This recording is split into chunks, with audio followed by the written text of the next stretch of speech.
Me journalist Navata welcome to our voice. భారత్లో మళ్లీ పేలులకు పాకిస్తాన్ ఉగ్రవాద సంస్థ తీవ్ర ప్రయత్నాలు, చాలా పెద్ద కుట్ర చేసినట్టుగా కూడా తెలుస్తోంది. అయితే త్రుటిలో ప్రమాదం తప్పింది. మన ఇంటెలిజెన్స్ తో పాటు మన జవాన్లు అప్రమత్తంగా ఉండడంతో ఈ ప్రమాదం తప్పింది. ఒక పక్క నుంచి చూస్తున్నాం, ఇప్పటికే పాకిస్తాన్కి ఎన్నిసార్లు బుద్ధి చెప్పినా ఉగ్రవాద సంస్థల్ని ప్రేరేపించడంలో మాత్రం ఏమాత్రం వెనుకడుగు వేయట్లేదు. ప్రపంచం మొత్తం చీతు అని ఉమ్మేస్తున్న ఉగ్రవాదుల్ని పెంచి పోషించడంలో పాకిస్తాన్ ముందుగానే ఉంటుంది. జైషే మహమ్మద్ ఈ మహిళా విభాగం గురించి మనం ఢిల్లీ పేలుళ్ల సమయంలోనే తెలుసుకున్నాం. అయితే ఈ జైషే మహమ్మద్ మహిళా విభాగాన్ని 2 సంవత్సరాల క్రితం నుంచే యాక్టివ్ చేసుకుంటూ వస్తున్నారని వార్తల్ని కూడా మనం చూసాం. ఇక ఎప్పుడైతే ఉత్తరప్రదేశ్ గజియాబాద్ దగ్గర భారీ ఎత్తున పేలుడు పదార్థాలు పట్టుకున్నారో, ఆ తర్వాత షాహీన్ షహీద్ నేతృత్వంలోని మొత్తం ఒక 10 మంది ఢిల్లీ ఉగ్ర పేలుళ్ల తర్వాత బయటపడ్డది చూసాము. ఇక దీనికి సంబంధించి జైషే మహమ్మద్ ఉగ్రవాద సంస్థ మహిళా విభాగాన్ని కూడా ఏర్పాటు చేసింది. భారత్లో ఉగ్ర దాడులను నిర్వహించడానికి కూడా సిద్ధమైపోయింది. దీనికి ఆన్లైన్లో కూడా ట్రైనింగ్ ఇచ్చారు. 500 రూపాయల రుసుమును తీసుకుంటూ, అంటే ఉగ్రవాద సంస్థలకు మతోన్మాదాన్ని జోడించి యువతను రెచ్చగొట్టడంతో పాటు మహిళలను పెద్ద ఎత్తున ఉగ్రవాద సంస్థల్లో చేర్చుకొని మహిళా విభాగం ద్వారా భారత్లో అల్లర్లు సృష్టించేందుకు, అలాగే వికృత చర్యలు చేసేందుకు, దుశ్చర్యలు చేసేందుకు పాకిస్తాన్ సిద్ధమైనట్టుగా కూడా తెలుస్తోంది. ఇక పహల్గామ్ ఢిల్లీ పేలుల తరహాలోనే భారత్కి మరొక కుట్ర పాకిస్తాన్ చేసినట్టుగా కూడా బయటపడుతోంది. భారత్లోకి ప్రవేశించడానికి పాకిస్తాన్ మహిళ ప్రయత్నించినట్టుగా కూడా తెలుస్తోంది. ఆ మహిళకు సంబంధించి కూడా మీరు చూడొచ్చు. పాకిస్తాన్కి సంబంధించిన ఒక మహిళ బార్డర్ దాటి భారత్లోకి ప్రవేశించింది. ఎల్ఓసి దగ్గర ఈ మహిళ అనుమానాస్పదంగా తిరుగుతూ ఉండడంతో అక్కడ పోలీసులు ఈమెను అదుపులోకి తీసుకున్నారు. ఆర్మీ అధికారులు ఈమెను అదుపులోకి తీసుకున్నారు. ఇక బాల్కోట్ సరిహద్దు సమీపంలోనే ఈమె అనుమానంగా కనిపించింది. దీంతో ఎవరిమా ఈ మహిళ, ఎందుకు ఇక్కడ అనుమానంగా తిరుగుతుందనే దాంతో ఆర్మీ అధికారులు ఆమెను అదుపులోకి తీసుకుంటే ఈమె చెప్పిన షాకింగ్ విషయాలు మనకు తెలిసిన సమాచారం మేరకు, నన్ను నానగొట్టాడు అని నాకు కోపం వచ్చి ఇంట్లో నుంచి బయటకు వచ్చాను, నడుచుకుంటూ దారి తప్పిపోయి పాకిస్తాన్ నుంచి భారత్లోకి వచ్చేసాను. వినేవాడు వెర్రోడైతే చెప్పేటోడు ఏదైనా చెప్తాడని పాకిస్తాన్లో ఉన్న ఆర్మీ అధికారుల్లాగా, పాకిస్తాన్లో ఉన్న జనాల్లాగా, పాకిస్తాన్లో ఉన్న రాజకీయ నాయకుల్లాగా పిచ్చోళ్ళు అనుకుందో ఏమో భారత్లో ఉన్నోళ్ళు.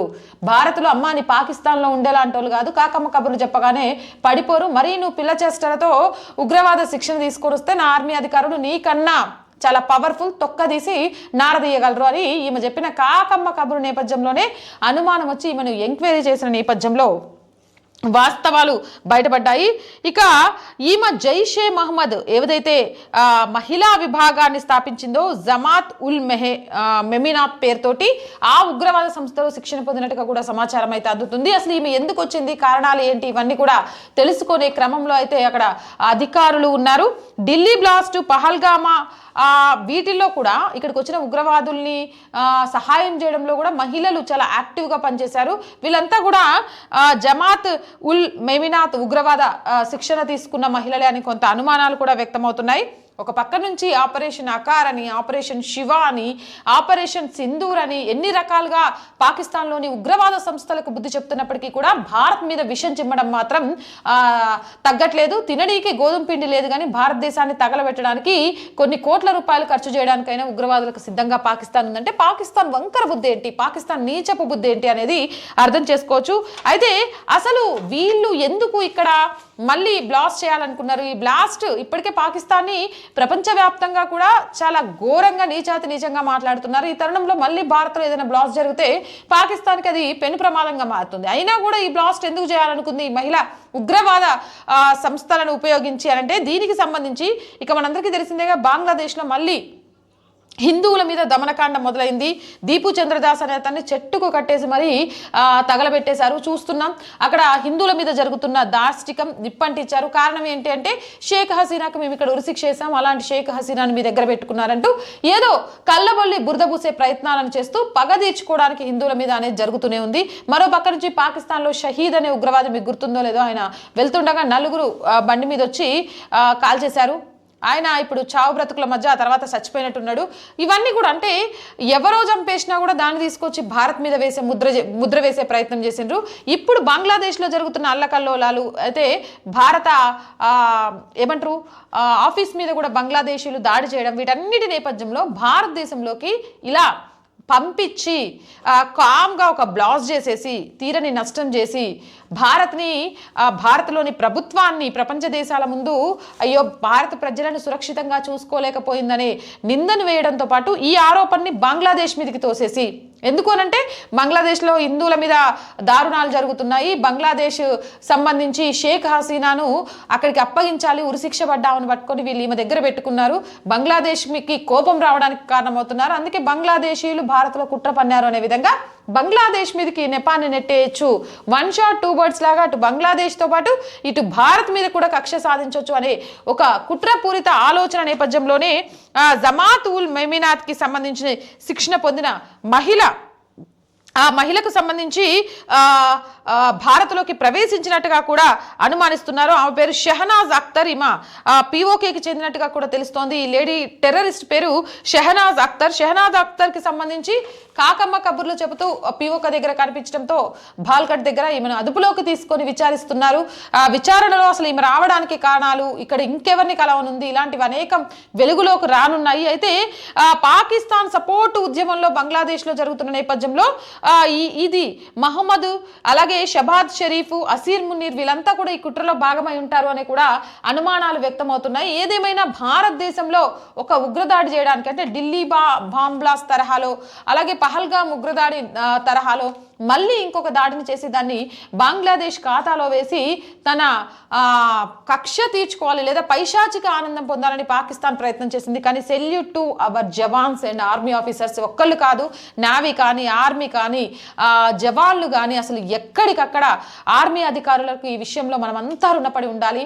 ఒక పక్క నుంచి వాళ్ళను విమర్శించే వాళ్ళు ఎక్కువైపోతున్నా ఇక్కడ ప్రతిపక్షం అని చెప్పుకుంటూ కూడా పాకిస్తాన్లో అధికార పక్షంలాగా అనువనువున వాళ్ళని అనుమానిస్తున్నా కూడా చలిలో అక్కడ నాకు తెలిసి -37 degrees ఏమో ఉందని వస్తుంది. అలాంటి కరుడుగట్టిన చలిలో కూడా వాళ్ళ దేశ రక్షణ కోసం పరితపిస్తూ ఈ దేశానికి బార్డర్లో గస్తీ కాస్తూ పాకిస్తాన్ నుంచి ఈ దేశంలో ఉగ్ర చర్యలు చేయడానికి వస్తున్న వాళ్ళకి సంబంధించి ఎండగడుతూనే ఉన్నారు, ఎక్కడికక్కడికి పట్టుకుంటూనే ఉన్నారు, వాళ్ళను కటకటాల పాలు చేస్తూనే ఉన్నారు. అయినా కూడా ఈ సంఖ్య తగ్గట్లేదు.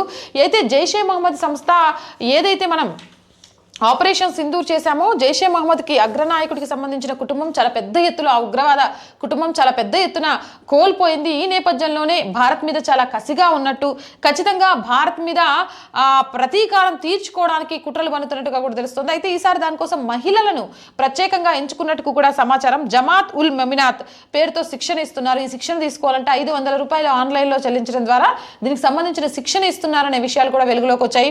గతంలో కూడా చూసాం, షాహిద్ ఎంత పెద్ద కుట్ర చేసింది.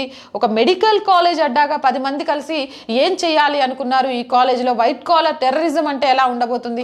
షాహిద్ తండ్రి మాట్లాడిన వ్యాఖ్యలు కూడా చూసాము.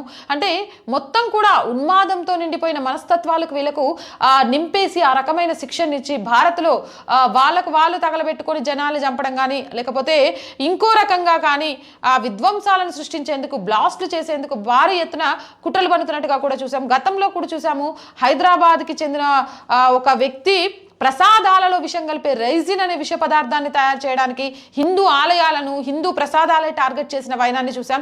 ఎక్కడికప్పటికీ మన ఏటీఎస్ కానివ్వండి, లేకపోతే మన ఆర్మీ అధికారులు కానివ్వండి, వీళ్ళని పట్టుకోవడము, ఎక్కడికక్కడికి వీళ్ళకు అడ్డుకట్ట వేయడంతో భారత్లో పెను ప్రమాదాలు తప్పుతున్నాయి. కానీ లేకపోతే నిజంగా భారత్లో మళ్ళీ పేలులు చాలా పెద్ద ఎత్తున జరిగి ఇటు ప్రభుత్వాన్ని అటు భారత అస్తిత్వాన్ని కూడా ప్రపంచ దేశాల ముందు ప్రశ్నార్థకంగా మార్చడానికి పాక్ చాలా కుట్రలు చేస్తోంది. అయితే పాక్ చేస్తున్న కుట్రలకు దేశంలో కూడా కొందరు సహకరిస్తున్నారు అనే అనుమానాలు ఉన్నాయి.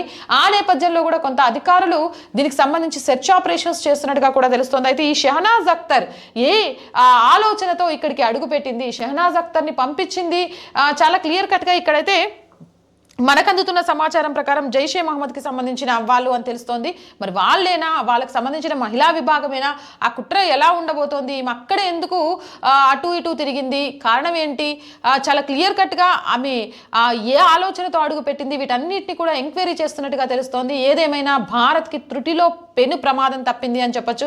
అధికారుల అప్రమత్తం అనేది భారతదేశానికి శ్రీరామ రక్షగా నిలుస్తుందని చెప్పొచ్చు. మరి ఇలాంటి దుష్ట వైఖరిని అవలంబిస్తూ ఉగ్రవాదులకు ఊచమిస్తున్న పాకిస్తాన్ మీద ఎలాంటి చర్యలు తీసుకోవాలి, అసలు ప్రపంచ దేశాలు పాకిస్తాన్ని ఎందుకు కట్టడి చేయలేకపోతున్నాయి, ఇక్కడ ఐక్యరాజ్య సమితి లాంటి సంస్థలు కూడా పాకిస్తాన్ ఎందుకు కట్టడి చేయలేకపోతున్నాయి? ఇప్పుడు పాకిస్తానే కాదు, పాకిస్తాన్తో బంగ్లాదేశ్ని కూడా, ఏ పాకిస్తాన్ నుంచి అయితే విడిపోతా అంటే బంగ్లాదేశ్ భారత్ సహాయం చేసిందో ఆ రోజు, అదే భారత్ మీద ప్రతీకారం తీర్చుకోవడానికి పాకిస్తాన్ బంగ్లాదేశ్ని ఉపయోగించుకుంటుందంటే వాళ్ళ మత ఛాందస్సవాదం, వాళ్ళ ఉన్మాదం, వాళ్ళ శిక్షణ ఏ విధంగా ఉంటుంది అనేది కూడా అర్థం చేసుకోవచ్చు.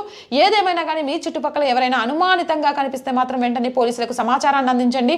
ఎవరిని నమ్మడానికి లేదు. మన చుట్టుపక్కల ఉన్న వాళ్ళే మన ప్రాణాలు తీయడానికి కుట్రలు పన్నే దేశద్రోహులై ఉండొచ్చు. కాబట్టి వాళ్ళ రోజువారీ దినచర్యలో కానీ లేకపోతే వాళ్ళ తిరుగుతున్న తీరులో కానీ అనుమానాస్పదంగా అనిపిస్తే మాత్రం భారతీయ పౌరులుగా మీరు బాధ్యతాయుతంగా పోలీసులకైతే సమాచారాన్ని అందించండి.